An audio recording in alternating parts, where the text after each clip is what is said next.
નમસ્કાર દર્શક મિત્રો, હું વિકાસ કોટલે SSK ન્યૂઝ ચેનલથી આજે આપણે વાત કરવા જઈ રહ્યા છે આવનારા ચૂંટણી વિશે।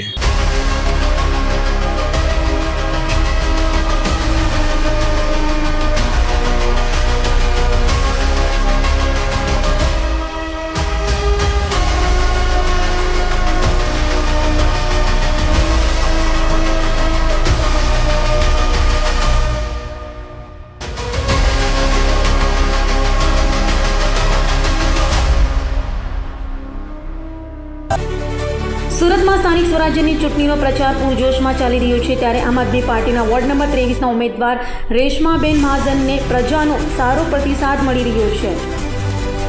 ગુજરાતમાં અને ખાસ કરીને સુરતમાં સ્થાનિક સ્વરાજ્યની ચૂંટણીમાં આ વખતે પ્રજામાં ઉત્સાહ જોવા મળી રહ્યો છે, ત્યારે સુરત મહાનગરપાલિકામાં વિપક્ષ એટલે કે આમ આદમી પાર્ટીના ઉમેદવારોને આ વખતે પણ પ્રજાનો સારો પ્રતિસાદ મળ્યો છે।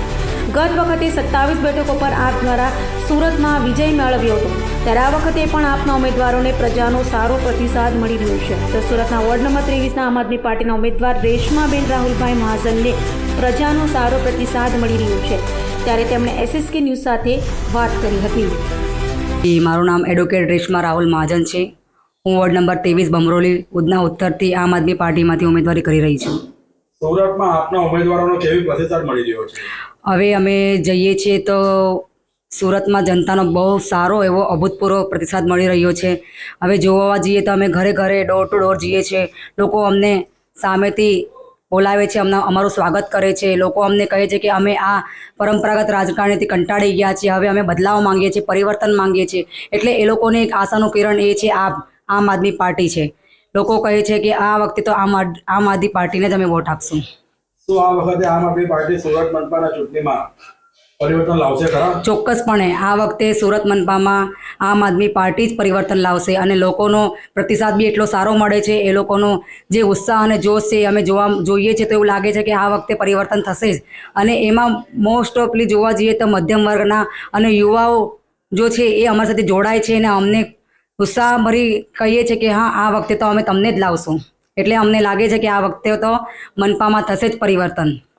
સુરતમાં ભાજપા 3 દાયકાથી ચાલી રહ્યું છે, તમને લાગે છે કે વિકાસ થયો છે? વિકાસ તો થયો છે, પણ કેવો વિકાસ થયો છે? ભ્રષ્ટાચારી વિકાસ થયો છે। જોવા જઈએ તો અત્યારે રસ્તાઓ ચોમાસામાં જોઈએ છે તો રસ્તાઓ આખા તૂટી જાય છે, ભાંગી જાય છે। વિકાસના નામ પર ખાલી આપણે જોઈએ તો બ્રિજ જ બનેલા છે। વિકાસ કેવો હોવો જોઈએ? વિકાસ એ સામાન્ય વ્યક્તિના ખીચામાં બચત થાય એવો હોવો જોઈએ, વેરામાં ઘટાડો થાય એવો હોવો જોઈએ, છોકરાઓને આપણે શિક્ષણ આપી શકીએ, સારો શિક્ષણ આપી શકીએ એવો હોવો જોઈએ। આરોગ્યમાં જોઈએ તો અત્યારે લોકોને આરોગ્યમાં ખર્ચો એટલો બધો લાગે છે કે લોકો એવું ચાહે છે કે અત્યારે એટલી બધી મોંઘવારી વધી ગઈ છે કે લોકોને એવું લાગે છે કે ભાજપે કર્યું શું છે।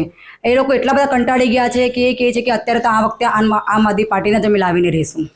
સુરત મનપામાં આપનો મેયર બનશે તો પ્રથમ કયા કાર્યનું પાલન કરાશે? અમારું સૌથી પહેલાં એ વસ્તુ રહે છે કે પ્રાથમિક સુવિધાઓ અમે જનતાને આપશું। પ્રાથમિક સુવિધાઓ, ચોખ્ખું પાણી આપશું, વેરા બિલમાં અમે 50% ઓછું કરશું, એમને વીજળી બિલ છે 300 યુનિટ અમે ફ્રી કરશું।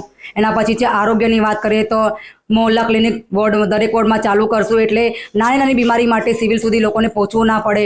એના પછી શિક્ષણ માટે જોઈએ તો પ્રાથમિક શાળાઓ જે છે એને અમે ડેવલપ કરશું, સારા એવા ખાનગી સ્કૂલ કરતાં પણ સારી એવી ડેવલપ કરશું જે અત્યારે દિલ્હીમાં થયું છે એ પ્રમાણે। એના પછી અમે જોઈએ છે કે પર્યાવરણમાં જે પ્રોબ્લેમ આવે છે એના માટે અમે વૃક્ષો વાવશું। એ બધી અમારી પ્રાથમિક જરૂરિયાત રહેશે અને લોકો સુધી અમારો એ પ્રતિસાદ રહેશે કે અમે લોકો માટે કામ કરશું, લોકો અમને ચૂંટીને લાવશે। તમારા વોર્ડના મતદારોને તમે શું સંદેશો આપવા માંગો છો? મારા વોર્ડના મતદારોને હું એવું જ કહેવા માંગુ છું કે આ વખતે પરિવર્તન લાવજો, આ વખતે આમ આદમી પાર્ટીને ચૂનજો, કેમ કે તમારા હાથમાં છે કે તમે કોને ચૂની શકો છો।